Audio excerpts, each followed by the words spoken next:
Between 1968 and 1972, America launched 9 human missions to the moon, 6 of which successfully touched down, allowing 12 men to walk on the lunar surface. NASA's next chapter of lunar exploration, called Artemis, has the task of not just going to the moon to create a long-term human presence on and around it, but also to prepare for ever more complex human missions to Mars. In short, everything we must be able to do here, we must first do here. So, what will an Artemis mission look like? Everything is designed and tested with our most important element in mind, the astronauts. This is their deep space, human-rated spacecraft called Orion, built in 3 parts. The crew module, where up to 4 astronauts will live and work throughout the flight. The service module, with life support systems for the crew and its own engine and fuel reserves. And a launch abort system, with engines capable of pulling the crew module to safety during launch should anything go wrong. To accomplish the task of launching our crew and heavy payloads, NASA is building the Space Launch System, comprising of a cargo hold, an exploration upper stage, a massive core stage, and 2 extended solid rocket boosters. Altogether, this is the world's most powerful rocket, and it exceeds the legendary Saturn V of the Apollo era in numerous ways. Sitting on the launch pad, the entire rocket, fully fueled, weighs just over 6 million pounds, 5.2 million of which is just the fuel.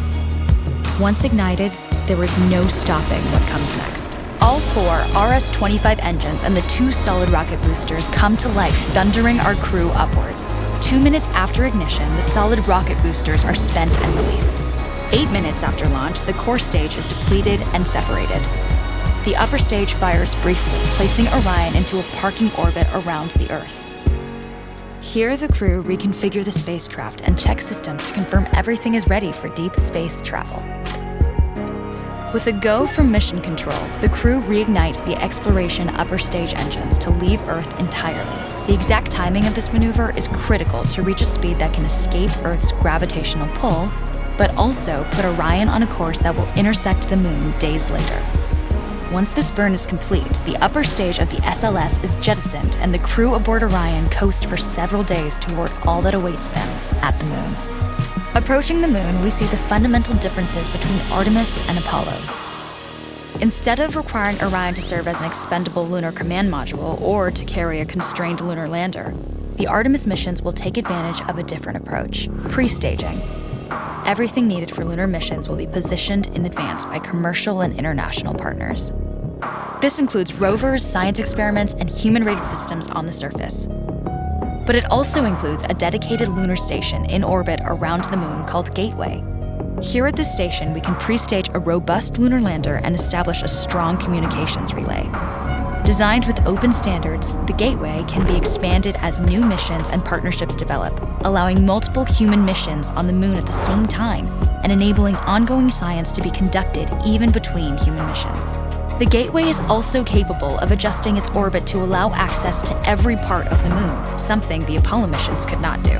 But the real key in this approach is placing Gateway in a unique halo orbit to perfect the maneuvers needed for Mars missions.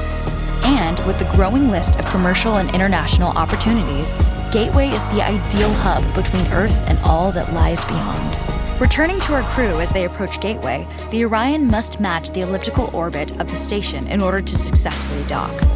Once on board, pre-selected crew members transfer to the lunar lander, while those assigned to Gateway remain on station. The lunar lander system itself is built for 3 unique steps: descending from the halo orbit of Gateway down to a low lunar orbit, descending from low lunar orbit to the surface, and once the lunar mission is complete, launching from the surface of the moon and ascending all the way back to the orbiting Gateway.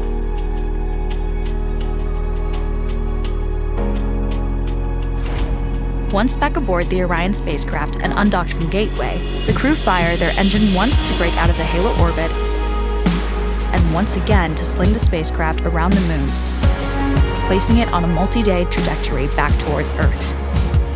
As they near the end of this journey, the service module is released, and the crew module is oriented heat shield first.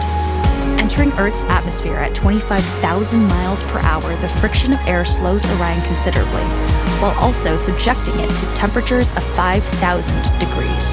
With the Orion now at just 300 miles per hour, a series of parachutes uniquely tested and produced for this moment deploy, decelerating the craft to just 20 miles per hour for splashdown.